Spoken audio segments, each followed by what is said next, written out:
mamia Natural Aro Nwa Nteje Use n'ụga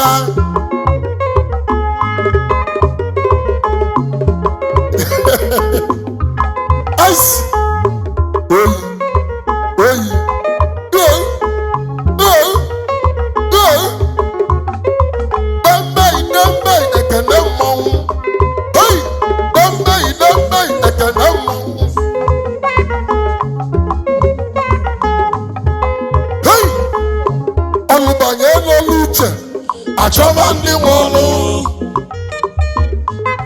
Achọba ndị nwụrụ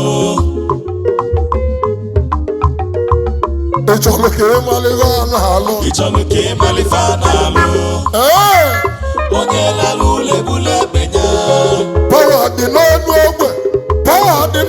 egbe onye ji pawa gbuwe mmadụ anụ olili obodo kenoyi n'ụga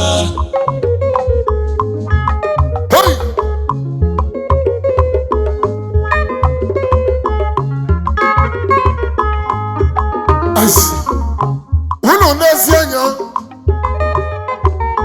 okwu imele eze bịala ọlụ okwuru ọra gee ntị ije mụ na ga-etega aka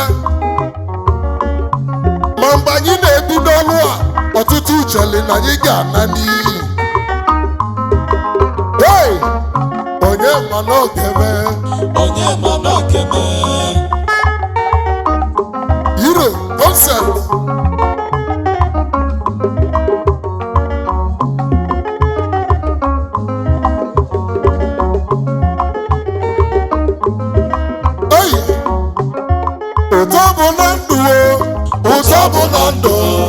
ụtọ bụ na ndụ nwanne ya bụrụ n'ọnwụ enebe na ụtọ bụ na ndụ nwanne ya bụrụ n'ọnwụ ụtọ bụ na ndụ ya bụrụ n'ọnwụ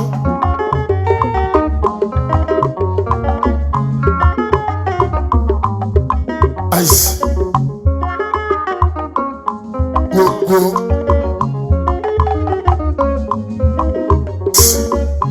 olunu m ike mba ice presido ọzọ nọzikwa ya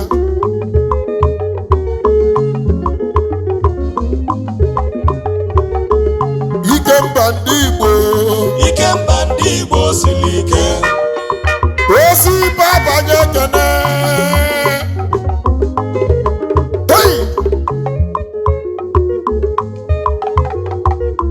igwe ngoli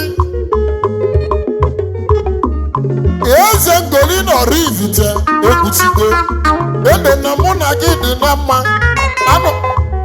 anụrụ m n'ịkwali nne gị kọbụ nna gị mana afụrụ m ya na soshal media eze ngoli igwe ngoli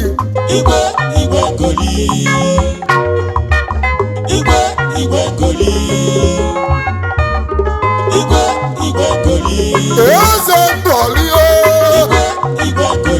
edogbo rivite nne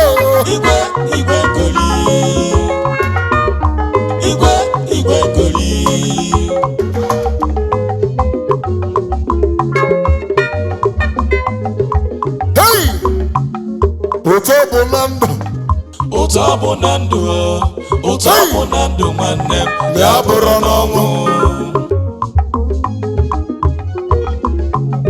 osi papa kedu na ọzọ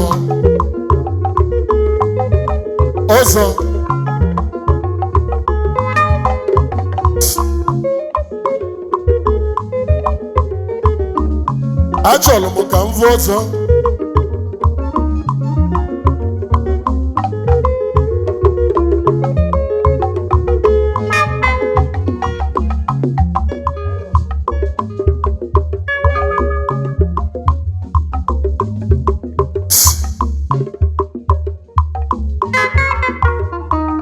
achọrọ m ka m vụ ọzọ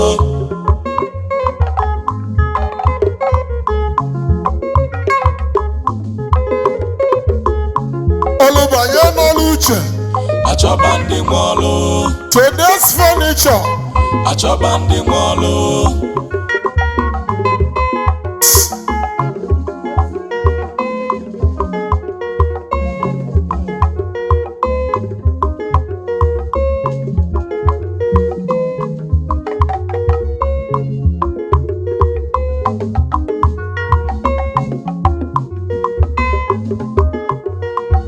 Oyimochi gozie egwu agwa n'iru. Akatakuma n'Okija o. Kenelu mba akatakuma. Akatakuma. Hey! Akatakuma. Waki biye n'Okija. Akatakuma.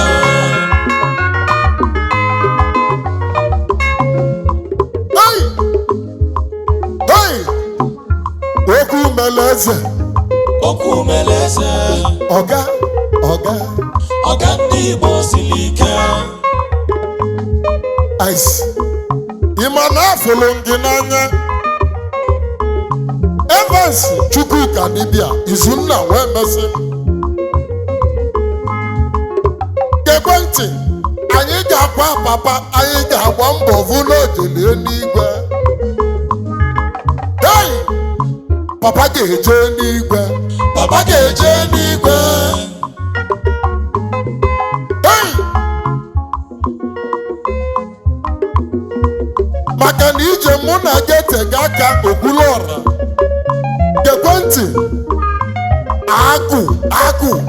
agụ dị n'egwu. Agụ dị n'egwu. Weli ya mgbakwale m.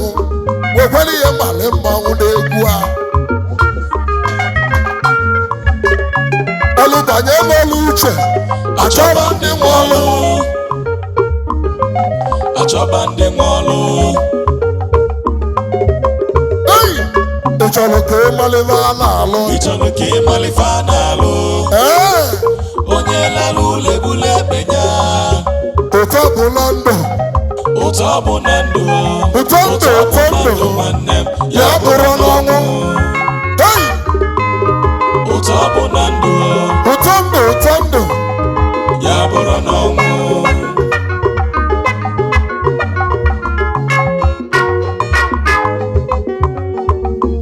ọnwa na South.